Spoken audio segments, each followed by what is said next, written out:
Hi guys, and thanks for tuning in. Tonight we're diving into the real food of the Elizabethan age. What did people really eat in the 1500s?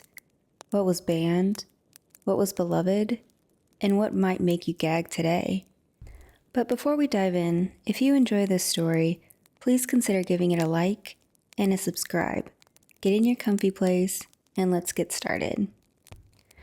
Forget what you've seen in movies. The Elizabethan era wasn't just royalty feasting on roast swans and endless goblets of wine. This was a time of spice, scarcity, and scandalous pies. From the lavish banquets of Queen Elizabeth I to the humble stews of London's poor, every bite told a story. So the Elizabethan era was basically the time when Queen Elizabeth I ruled England from 1558 to 1603. She was the daughter of King Henry VIII and Anne Boleyn. Her reign lasted 45 years and is often remembered as one of the most powerful and iconic periods in English history. It's often called the Golden Age because so much was happening: art, theater, exploration, you name it. People were really starting to feel proud of being English, and the country was growing into some serious power. Elizabeth herself was a strong and clever ruler. She never married, which was kind of a big deal, and she managed to keep the country relatively stable, even though there were a ton of religious tensions between Protestants and Catholics.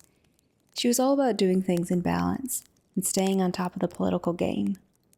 This was also the time of Shakespeare, so yeah, theater, it was huge. The Globe Theater was the place to be, and people from all walks of life went to see plays. Even if you couldn't read, you could still enjoy a good tragedy or a comedy. Meanwhile, England was starting to explore the world. Think sea captains like Sir Francis Drake sailing around, raiding Spanish ships, and claiming land. The British Empire wasn't quite a thing yet, but you could see the beginnings of it. Daily life really depended on your social class. If you were rich, life could be pretty luxurious, fancy, clothes, music, banquets. But if you were poor, which most people were, it was a lot of hard work, plain food, and surviving through disease and bad weather. Food, by the way, is one of the most interesting parts of this era, and not always in a good way. Oh, and there was this major moment in 1588 when England defeated the Spanish Armada, which was this huge fleet sent over by Spain. That win gave England major bragging rights and boosted its power on the world stage. So yeah, the Elizabethan period was dramatic, creative, and full of change, a mix of elegance and hardship, superstition and science, poetry and power. It shaped a lot of what we think is a classic English history. The Elizabethan era had some wild and fascinating food, especially depending on your social class. If you were rich, your meals were more about showing off than actually satisfying hunger. The nobility had access to imported spices, sugar, and exotic meats, and they loved over-the-top presentation. So let's explore some of the types of dishes that would be typically seen on a rich person's dinner table. Swan, peacock, and porpoise. Yes, they actually ate these. Sometimes the birds were cooked, then redressed in their own feathers to look alive on the table. In a time when most people, especially peasants, rarely ate meat, the upper classes used it as a way to show off their status. Eating meat wasn't just about nutrition, it was about displaying wealth, class, and dominance. The rich didn't just eat meat, they feasted on it. For the wealthy in the Elizabethan era, presentation was everything when it came to food. And here's why. In a time when most people were struggling to eat, the nobility used food to show off their wealth, power, and refinement. The more elaborate and the more extravagant the meal looked, the more it said, I can afford rare ingredients, skilled cooks, imported spices, and time to spare. It wasn't just about what you were eating, it was about how it looked, how it was served, and who got to see it. Banquets were social and political events, where meals were more like theater. Think of them like a mix between a dinner party and a performance. You didn't just feed your guests, you entertained them. That's why you'd see things like birds served in full plumage, meat shaped to look like castles, animals, or mythical beasts, dishes dyed in unnatural colors thanks to saffron and gold leaf and beetroot, and sugar sculptures or marzipan models of famous buildings. All of it was meant to amaze guests and elevate the host's status. Serving elaborate food wasn't just showing off, it was political theater. Hosting a visually stunning feast told everyone in the room, I have control over resources, people, and trade. I'm important, powerful, and cultured. Especially under Queen Elizabeth I, who loved extravagant displays. Nobles competed to outdo each other in presentation to stay in favor. Along with the presentation, another common food eaten by the wealth was marchpane, a sweet treat made of almond paste, often sculpted into elaborate, edible sculptures. Meat pies, they were also common staple at the table of the noble. This could be massive and filled with anything from pork and game to more exotic birds.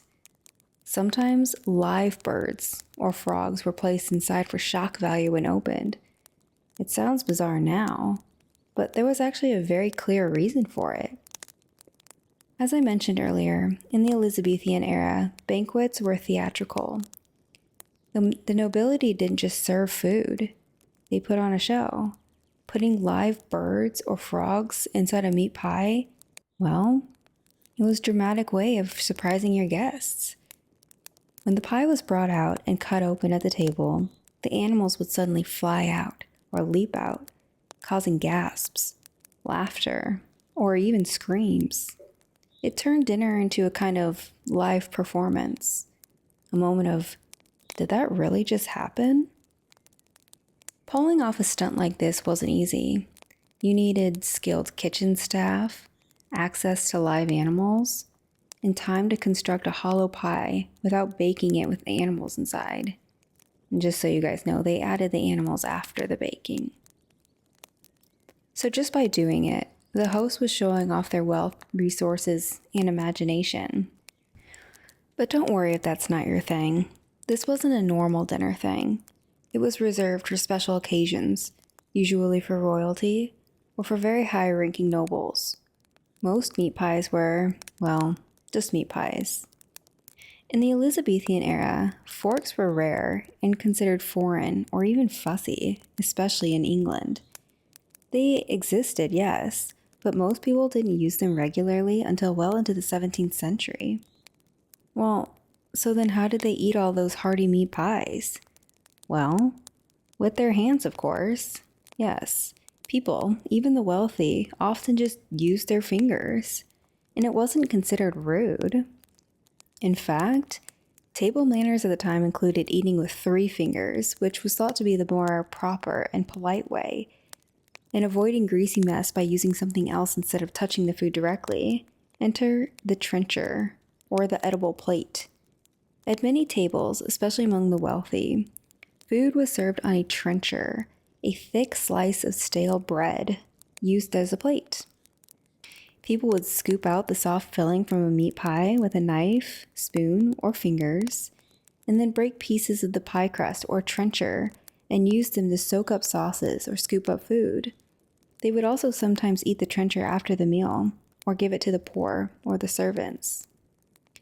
Knives were essential for the time, and most people carried their own. Could you imagine being invited to a dinner party and making sure you brought your own knife? And as you can suspect, spoons were used for soups, stews, and anything too liquidy to grab with your fingers. But forks? I guess they'd just pass. All right, let's move along to something a little bit more normal. Sugar sculptures and banquet tables. Sugar was considered a luxury, so they made entire centerpieces out of it. The wealthy didn't just eat sugar. They used it to build entire edible sculptures. These were elaborate creations made from boiled sugar, similar to today's hard candy. Often painted with food coloring or gilded with gold or silver leaf. They were placed on the banquet table between courses as centerpieces, or saved for the final banqueting course as the big and theatrical finish. So, what did the chef sculpt? Well, the possibilities were endless, and the goal was always to impress. Some common and spectacular sugar sculptures included castles and fortresses, complete with turrets, moats, and flags, ships with sails, sometimes with sugar waves and sailors, animals like swans, lions, horses, and mythical beasts like dragons or unicorns. Fruits and flowers, incredibly lifelike, often mistaken for the real thing. And religious or symbolic scenes, like the Garden of Eden or a knight slaying a dragon. Although on the surface, the sculptures appear to be for decoration, these sculptures, they weren't just for fun. They were often carried with political or symbolic messages. For example, a lion defeating a serpent might represent the queen triumphing over her enemies. A sugar phoenix might symbolize Elizabeth's reign as a new golden age rising from the ashes. And in case you were wondering, no, you couldn't always eat them. Some were edible, but many were too hard or too heavily decorated to enjoy. They were more like edible statues than actual desserts. So last on our list is eel, slippery, snake-like fish, which were delicacies, often boiled or baked into pies, and spiced wine mixed with cinnamon, ginger, and sugar, served warm like a dessert to drink. And for me anyway, the wine sounds like the most edible on this list. I guess having fish on the menu would check your fish eating mandate quota for the week. Oh, sorry, didn't I mention? In 1563, Elizabeth's government passed a law requiring people to eat fish on Wednesdays and Fridays. This was to promote the fishing industry. By putting this law into effect, Elizabeth I hoped to boost her economy and increase the supply of trained seamen so that she could eventually build a strong navy. The law was enforced, especially in towns and cities, but it wasn't always, thankfully, heavily punished if broken. It was more about encouraging a national habit than policing everyone's dinner plate. But what if you didn't like seafood? Last on our list for the elite's diet is sugar. Elizabeth was basically having a love affair with sugar. For starters, it was exotic, brought in through expanding trade routes with the Mediterranean and the colonies. It was wildly expensive, so only the rich could afford it. And it was considered medicinal, believed to help digestion, preserve food, and even cure disease. For the wealthy, loading up dishes with sugar wasn't just about taste, it was showing off. If you could afford to have everything sweetened, you were making it very clear that you were important and you were powerful. So what did they use sugar in? Well, everything. Sometimes things you wouldn't expect. Meat dishes were sprinkled with sugar to enhance flavor. Vegetables were cooked with sugar. Sauces, pies, and pastries were packed with it. Elaborate sugar sculptures were created just to impress guests, and candied fruits and sugared almonds were the height of sophistication. Eating all of these rich foods didn't come with their consequences, though. Many nobles suffered from gout, often called the rich man's disease, because of their heavy and rich diets. Sugar turned out to be a big factor in rotten and blackened teeth among the wealthy. Tooth decay was rampant in those who ate a lot of sugary foods, without modern dentistry. And it became so common along the nobility that black teeth ironically turned into a weird status symbol. People even blackened their own teeth with cosmetics to look rich enough to afford sugar. Queen Elizabeth I herself was notorious for having severely decayed, black teeth in her later years. Ambassadors noted her foul breath and how hard it was for her to speak clearly because of all of her dental problems. For the common folk, the motto was hearty, simple, and seasonal. The average person couldn't afford the exotic stuff. Their diets were simpler, based on what they could grow, raise, or gather. Pottage was a common dish at the time. It included a thick, stew-like soup made from grains, vegetables, and whatever meat or fish was available. if any. And they often consumed dark rye bread or barley bread. White bread was reserved for the rich. Here's a little known fact. Common folk in Elizabethan England often used communal ovens to bake their bread, and it was a regular part of their daily village life. Most poor or working class people didn't have their own ovens at home because home ovens were expensive to build and maintain. Fuel was costly and hard to come by, and baking bread required large, hot stone ovens, which weren't practical in small timber-framed cottages. So instead, villages and manors would often have a shared oven, either owned by the lord of the manor, the local baker, or the parish. So how it would work is people would make their own dough at home, usually from cheaper grains like rye, barley, or oats. Then, they'd carry the unbaked loaves to the communal oven, sometimes marked with a family symbol or initials so they wouldn't get mixed up. They might pay a small fee or give part of the loaf as payment. This was sometimes called bread rent. And the baker, or the oven keeper, would bake multiple families' loaves together in the batches. It was kind of like an early version of a bread co-op. Ale was also commonly consumed since clean water wasn't always safe to drink. So, ale it was, even for breakfast. So get this, even children drank ale at this time. It sounds shocking to us today, but in the 16th century, clean drinking water wasn't always safe or available, especially in towns and cities. Water could easily be contaminated from human waste, animal waste in the streets, and polluted rivers from washing. So instead, people of all ages, including children, drank small ale. Small ale wasn't like the strong beer we think of today. It was very low in alcohol, usually around 1 to 2%. It was brewed to be mild, safe, and hydrating, and it was made as part of daily home cooking by local brewers. It was more like liquid bread, a calorie-rich, nourishing drink that even toddlers might be given with meals. So who drank what? Children and laborers drank small ale with meals. Adults, they might drink stronger ales or wines, especially at feasts or in taverns. And in wealthy households, children might have small ale or watered-down wine, depending on the availability.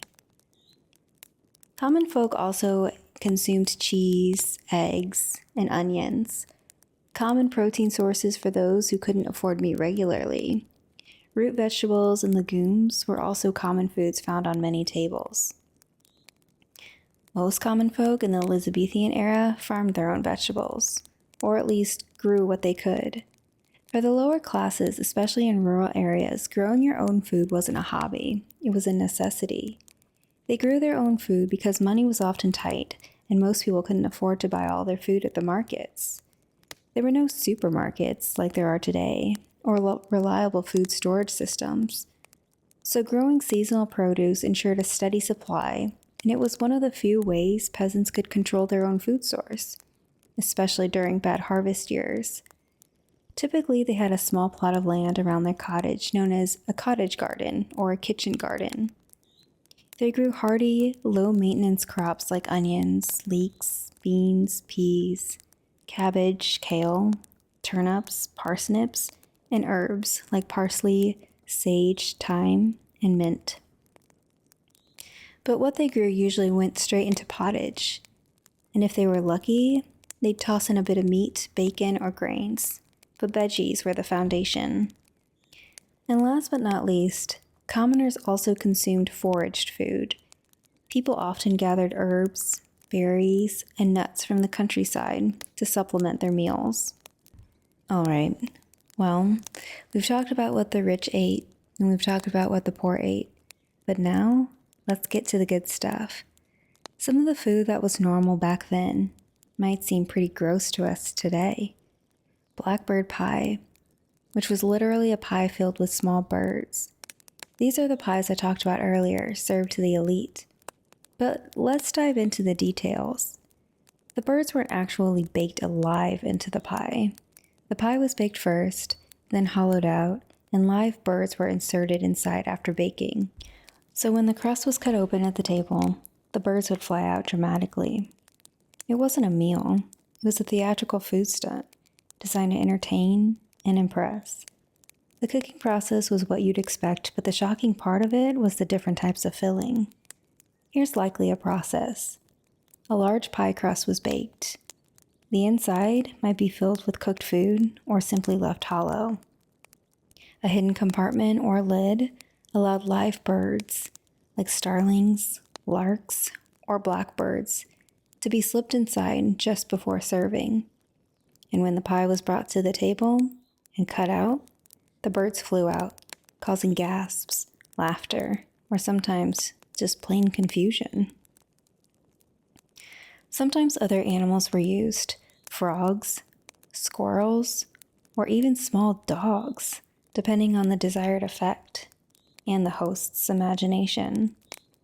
But let's be clear, blackbird pie was not something ordinary people ever saw or ate. It was reserved for royalty and the ultra-wealthy, and only for special feasts or state banquets. It was food as a status symbol and stage play. Next on our list is blood pudding. So, what is blood pudding? It's a type of sausage made from animal blood, usually pig's blood, mixed with various ingredients to thicken and flavor it. The result is a dark, rich, savory food that could be sliced and fried, eaten hot or cold. It was likely made using fresh animal blood, usually pig, sometimes sheep or cow, fat, grains like oats, barley, or breadcrumbs to bind the mixture, onions for flavor, herbs and spices like thyme, pepper, sage, and salt, and a casing. Cleaned intestines of the animal were used to stuff the mixture. Moving right along, roasted hedgehog or dormouse. In rural areas, people sometimes ate small wild animal, which I honestly don't think sounds too crazy. And lastly, spit roasted meats with gold leaf. Just to show how rich they are, nobles sometimes added gold leaf to meat. So the next time you're tucking into a hot meal, imagine dining without a fork, sipping ale instead of water, and watching birds fly out of your dinner. The Elizabethan table wasn't just about food. It was about power, performance, survival, and spectacle. From blood pudding to blackbird pie, sugar castles to communal ovens, food in this era told a story. Not just what people ate, but who they were. Of course, the Elizabethans had some fascinating tastes, from sweetmeats to meat pies, but the recipes were still relatively modern compared to the truly ancient meals humans once ate. Because if you think a roast peacock is unusual, wait until you hear about a bread that was baked over 14,000 years ago, or noodles that predate the Great Wall of China itself. Let's step even further back into time to uncover the oldest foods ever discovered, some still perfectly preserved, and some that will make you very glad they stay buried. We're talking foods so old, they made the Elizabethan cookbook look like a TikTok recipe. Some of these ancient dishes have been perfectly preserved for thousands of years. Others, well, let's just say they've been aged about just as gracefully as milk left out during a heat wave. So grab your appetite, or maybe your hazmat suit, and let's explore the oldest foods ever discovered. If you thought the Elizabethans had culinary bravado, peacock stuffed pies, wine goblets the size of thimbles, they were only warming up. Let's slide even further back on the timeline, past medieval kitchens, past Roman feasts, to foods so ancient it makes a Tudor banquet look like a microwave dinner. Here are some of the oldest foods archaeologists have ever found: the crumb, the slurp, and the mystery behind each one. So let's start with the ancient eats, the prehistoric menu. First on our list, flatbread. Archaeologists, excavating a site in northeastern Jordan, recovered a set of tiny charred food fragments from ancient Earths. Research showed these were not random burnt bits, but bread-like flatbreads, essentially prehistoric crumbs of unleavened dough. This material has been dated to about 14,000 years before present, making these the earliest direct physical evidence of bread making yet discovered. Well, so how did they identify it? Researchers used low magnification to examine the internal structure of the food fragments, to which the texture and the structure indicated flattened dough baked or roasted on hot stones or over an open flame rather than an accidental char. In short, this was deliberate bread production, not a burned snack. For years, bread has been associated with settled farming communities because milling and baking are labor-intensive processes. Finding bread before widespread agriculture suggests that complex food processing could have preceded and perhaps helped drive the adoption of cereal cultivation. People wanted more of this special food, so they began managing and eventually domesticating grains. These hunter-gatherers were making something close to pita or flatbread long before they were grain farms. So yes, your great plus a few thousand ancestors might have complained about stale bread too. Next on our list is a bowl of noodles found in China. Researchers recovered a bowl containing long, coiled noodle-like strands preserved by an overturned seal bowl, which had been buried under sediments, probably after a catastrophic flood or an earthquake. Scientific research placed these noodles at around 4,000 years old, making them the oldest archaeologically preserved noodles discovered to date. Scientists examined the noodle fragments and found them to be made from millet, which fits the region's domesticated grasses of the area, rather than durum wheat that later became associated with some kinds of pasta. The overturned bowl and rapid burial created the anoxic conditions that kept the strands from being completely consumed by microbes. Essentially, the bowl acted like an ancient tupperware, gone very, very right. So, why is this important? Well, beyond the romance of oldest noodles, this find shows that the techniques for processing cereals into dough and shaping them into long strands existed in multiple ancient cultures, long before the famous Italian noodle stories. It expands our view of early culinary ingenuity and cross-cultural parallels in how humans turned grains into portable, storable, and cookable foods. If you ever thought noodles were an Italian invention, nope. Italy shows up much later to the noodle party. Also in China, archaeologists chemically analyzed residues from pottery jars and detected evidence of a mixed fermented beverage. Residues point to rice, honey, and possibly hawthorn fruit, or grapes and wild fruits. These vessels are dated to roughly 7,000 to 6,600 BCE, making this region as having one of the world's earliest chemically demonstrated fermented beverages.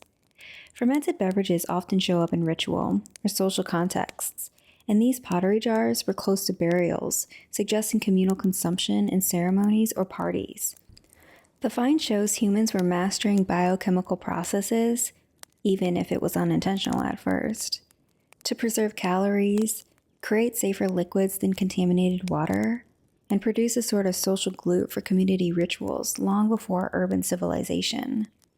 Turns out humanity's taste for "this will loosen the mood" is at least 9,000 years old. The naturally mummified man named as Ötzi, the Iceman, found in the alpine ice, had extremely well-preserved internal organs. Scientists analyzed material from his stomach and intestines and were able to reconstruct his last meal. Primarily red deer and wheat, plus traces of a toxic fern, possibly used medicinally or accidentally ingested. The research gives a forensic-level snapshot of individual prehistoric eating habits around 5,300 years ago. Apparently, stomach contents are a direct, unambiguous record of diet, unlike pottery residues or carbonized plant remains, which can be ambiguous. This Iceman's last meal gives us insight about food processing and what animals were available and preserved during that time, and even health. Imagine your last meal is analyzed and ends up in a science journal, or a YouTube video for that matter. Other notable finds include burnt porridge pots. In Northern Europe and Germany, archaeologists have discovered charred residue inside ceramic vessels that, when analyzed, show remnants of 5,000-year-old porridge, whole grain cereals that were boiled and accidentally burned, preserving them for study. These finds tell us about everyday meals, not just special feasts. Another is very early beer residues and feasting. In places like Turkey, chemical evidence and site context suggest fermented cereal beverages were used in ritual feasting as far back as the Ice Age, indicating fermentation has a very long role in social life. Now let's talk about weirdly recent, but still old foods. In 2010, while digging near an ancient tomb in Xi'an, archaeologists opened a bronze cooking pot that had been sealed shut for over 2 millennia. Inside, a greenish liquid with bones floating in it, the remains of a 2,400-year-old bone soup. The soup had turned green due to chemical reactions between the bronze vessel and the contents over 1,000 years. Despite the alarming color, lab analysis confirmed it really was a meat-based broth, probably from cattle or sheep, bones complete with dissolved proteins and fat residues. Technically, it's still soup, just the kind that's been simmering for way too long. Next is Edward VII's coronation chocolate. British confectioners made commemorative tins of chocolate for Edward VII's coronation in 1902. A royal snack and a souvenir all in one. And over a century later, a perfectly intact tin turned up, chocolate still inside, albeit more artifact than dessert. The chocolate was kept sealed, so while it was probably brittle and chalky, it didn't rot. It's a quirky reminder of the early 20th century marketing, food as memorabilia. Next is shipwrecked champagne. In 2010, divers exploring a Baltic Sea shipwreck found 168 bottles of champagne, still sealed and drinkable, believed to date back to the 1840s. The cold, dark, high-pressure environment had kept them preserved for over 170 years. Experts tasted it, purely for science of course, and reported it was sweeter than modern champagne. Styles back then favored high sugar levels. This also showed that sealed wine under perfect conditions can last far longer than most people think. It's like finding the world's most exclusive wine cellar, except the sommelier is a scuba diver and the cork fee is replacing your oxygen tank. In the ruins of a Roman shipwreck off the coast of Italy, archaeologists found sealed jars containing what's believed to be garum, a fermented fish sauce used like a dressing or a condiment. Though not leafy salad dressing, Romans used it on almost everything, including greens. This salad dressing is estimated to be about 2,000 years old. So, why is salad dressing cool? Well, chemical analysis detected fish proteins, herbs, and salt crystals. It's a culinary time capsule that tells us how widespread fermented seasonings were in the ancient Mediterranean diet. In 2017, conservators in Antarctica discovered a fruitcake in a tin, believed to have been left behind by an explorer in the region around 1910. Once the tin was opened, the cake looked and smelled almost edible because of Antarctic's freezing, dry conditions, acting like a natural freezer. Fruitcake's sugar and alcohol content also helped to preserve it. And last but not least is 140-year-old beer, found in what used to be a Victorian brewery in Leeds, England. And not just one beer bottle was found. In fact, 600 bottles were found under the staircase, all neatly stacked. After closer inspection, it was discovered that many of the bottles still had liquid in them, so they sent them off to a lab for testing. Lab results showed that the beer contained about 3% alcohol and an unhealthy amount of lead, so not drinkable, but still a cool discovery. From prehistoric bread to shipwrecked champagne, ancient foods give us a taste of history, sometimes literally. They're proof that our ancestors experimented, preserved, fermented, and feasted, just like we do. The only difference is they didn't have fridge magnets to remember it by, and maybe that's for the best. I don't need a souvenir from a 4,000-year-old bowl of noodles. If you found this video fascinating, give it a like. Drop a comment with your favorite Elizabethan dish, or the one old dish you'd never want to try. And don't forget to subscribe for more history you can almost taste. Thanks. See you in the next one.